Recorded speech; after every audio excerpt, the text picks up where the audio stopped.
안녕하십니까. 유튜브 시즌2 무궁해로 다시 돌아왔습니다.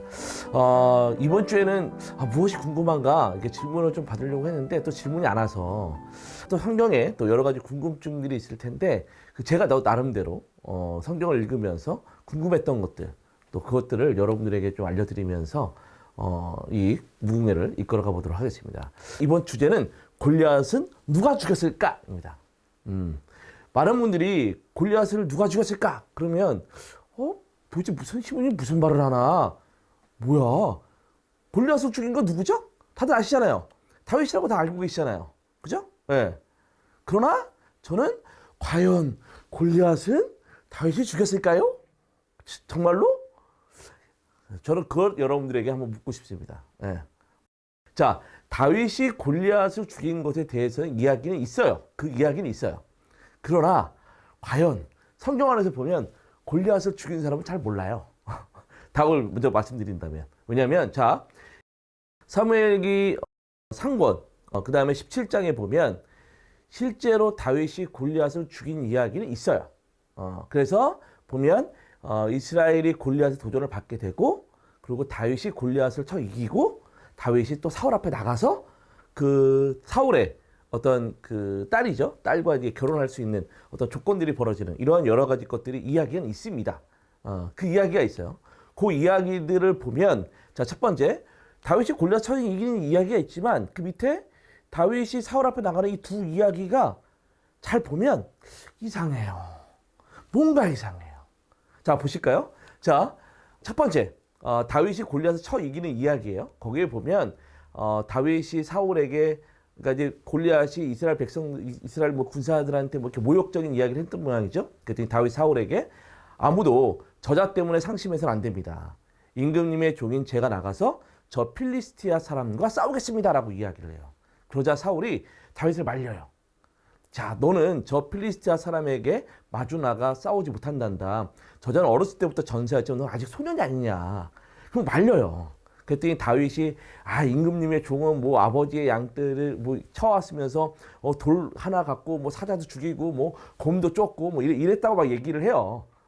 그런 얘기 계속 얘기를 합니다. 그랬더니 계속 그렇게 저를 보내달라고 막 얘기를 하니까 그제서야 사울은 다윗에게 허락을 합니다. 가거라.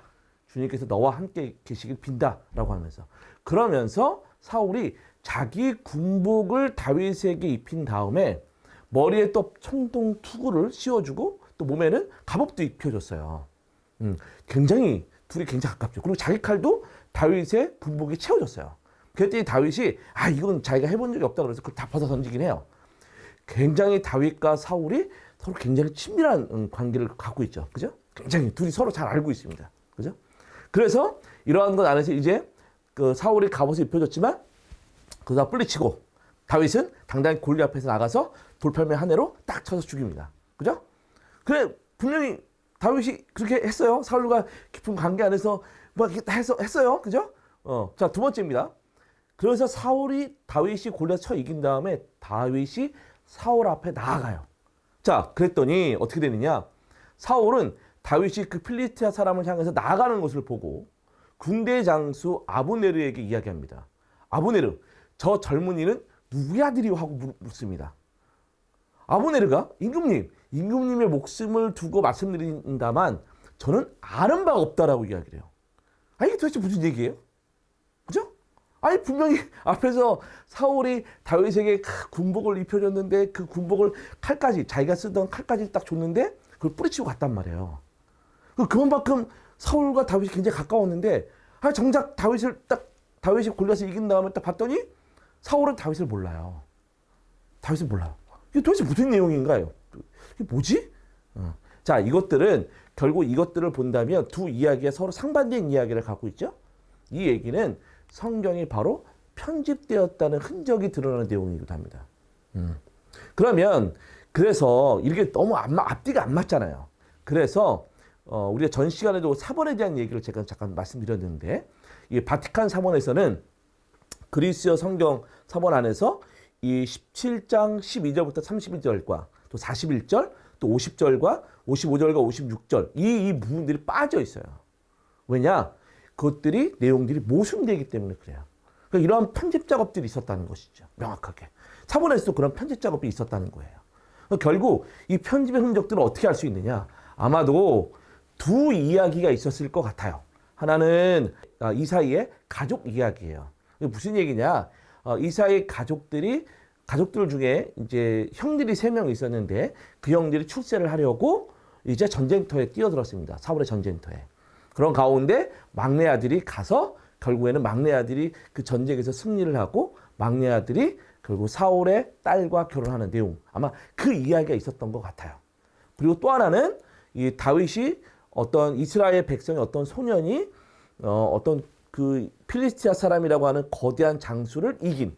그래서 하나님의 놀라운 능력이 있는, 그러니까 인간의 능력을 뛰어넘는 하나님의 힘을 나타내는 어떤 그런 이야기가 아마 있었던 모양이에요. 그것들을 이 다윗에 대한 이야기와 함께 결부를 시키다 보니까 결국 이러한 어떤 앞뒤가 좀 안 맞는 이야기가 아마 탄생되지 않았을까라고 학자들은 추정을 합니다. 이러한 편집의 흔적들은 구약만 있었느냐? 그렇지 않아요. 신약도 있었습니다. 시작에서는 루카복음에서 이렇게 이야기합니다. 우리 가운데 이루어진 일들에 관한 이야기를 엮는 작업에 많은 이가 손을 대었다는 거예요. 결국 이 성경이라고 하는 것은 그냥 누구 한 사람이 쭉 썼던 것이 아니라 여러 가지 이야기들이 한데 모여져서 편집하는 과정 안에서 만들어진 것이 바로 지금의 성경이라고 할 수 있겠습니다. 그래서 제2차 바티칸 공예 계시연장 12항에서는 성경에 대해서 이렇게 이야기합니다. 하나님께서는 성경에서 인간을 통하여 인간의 방식으로 말씀하셨기에 성경 해석자는 하느님께서 우리에게 전달하고자 하신 것이 무엇인지 알기 위해서는 성경 저자들이 정말로 뜻하고자 한 것이 무엇이며 하느님께서 그들의 말을 통해서 나타내고자 하신 것이 무엇인지 주의 깊게 연구해야 된다는 거예요.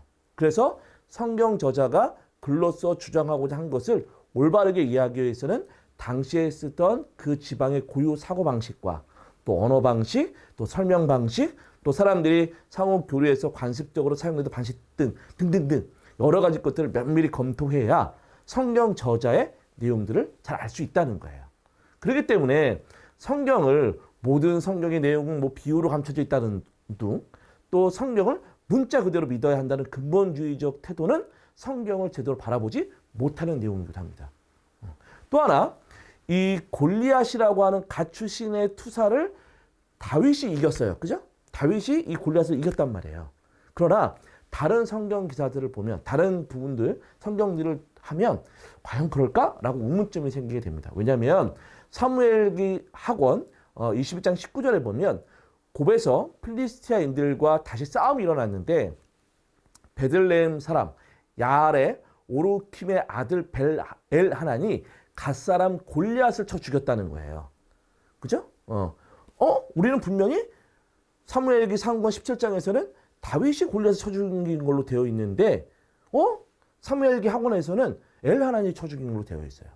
그러나 엘하난이 맞을까? 역대기 상권을 보면 필리스티아인들과 다시 싸움이 일어났는데 야일의 아들 엘하난이 갓사람 골리앗의 라우미를 쳐 죽였어요.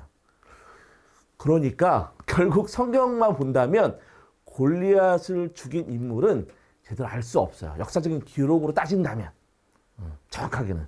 그러나 이 골리앗은 죽인 인물에 대해서 역사적으로는 알 수는 없지만 역사, 즉 하느님께서 어떤 일을 하셨는지에 대한 일을 통해서 그것들을 해석할 수는 있죠. 즉 하느님께서 다윗에게 힘을 주셨고 그와 함께 하신다는 그러한 어떤 뜻 안에서 즉 사무엘기 상권 17장에 대한 내용들을 해석할 수가 있다는 거예요. 그 의미 안에서 우리가 그 내용들을 알 수가 있다는 것이죠. 과거의 기록으로는 모를 수 있어요. 그죠? 그러나 성경 안에서는 그럼 과거의 기록이 아예 없느냐? 그렇지도 않아요. 성서 고고학에서 몇 가지 고고학적인 어떤 발굴들이 일어나는데 그 중에서 뭐 1830년 이라크 니네베에서 타일론 프리즘에 따르면 열왕기라든지 역대기 이사야서에 나와 있는 상나리 왕의 군사 운동이 이 프리즘 안에 담겨져 있기 때문에 성경에 나와 있는 이 내용들이 사실은 가짜는 아니구나라는 걸 알 수 있어요. 또 하나, 또 1879년에 이라크 바빌론에서 키루스 원통이 발견이 되는데요. 그 안에서는 키루스 칙령이라고 하는 역대기 하권 36장에 대한 내용과 이사야서 44장에 대한 내용이 나타나는데 그 내용이 이 키루스 원통에도 사실은 실린더 안에도 담겨져 있었다는 거예요. 결국 그 과거에 구약 성경에 있었던 그 몇 가지의 사건들을 과거의 사건을 실제로 담아놓은 이야기도 있긴 있어요. 또한 1961년에는 빌라도의 돌 비문이 발견되거든요. 그러니까 신약 성경에 예수님이 돌아가셨을 때 그때의 어떤 총독, 빌라도 총독이 있었잖아요. 근데 그 사람이 진짜 역사적인 실존 인물이라는 걸 알 수 있어요. 결국 성경이라고 하는 것 안에서 역사적인 기록들을 솔직히 찾을 수는 있어요. 그러나 성경의 속성은 그 과거의 기록들을 전달해 주려고 하는 것이 아니라 더욱더 중요한 것은 바로 하느님이 행하셔 이룬 일들. 그러니까 하느님께서 인간을 구원하시기 위한 이 구원의 역사들, 하나님께서 하신 일들이 담겨져 있는 게 성경에 대한 깊은 이야기의 뜻입니다. 그리고 그러한 구원의 역사를 완성시키신 분이 누구시냐? 바로 예수님의 부활과 십자가의 죽음과 부활을 통해서 이뤄낸 예수님이 이 구원의 역사를 완성시킨 분이라는 것을 나타내 주는 게 성경의 깊은 속성이라고 할 수 있겠습니다. 그래서 여러분들이 그 성경에 대한 내용들이 마치 무슨 다 비유로만 되어 있어. 막 수수께끼처럼. 이렇게 보아서도 안 되고. 또 성경의 한글 한 글자는 이건 다 하나님이 내려주신 거야.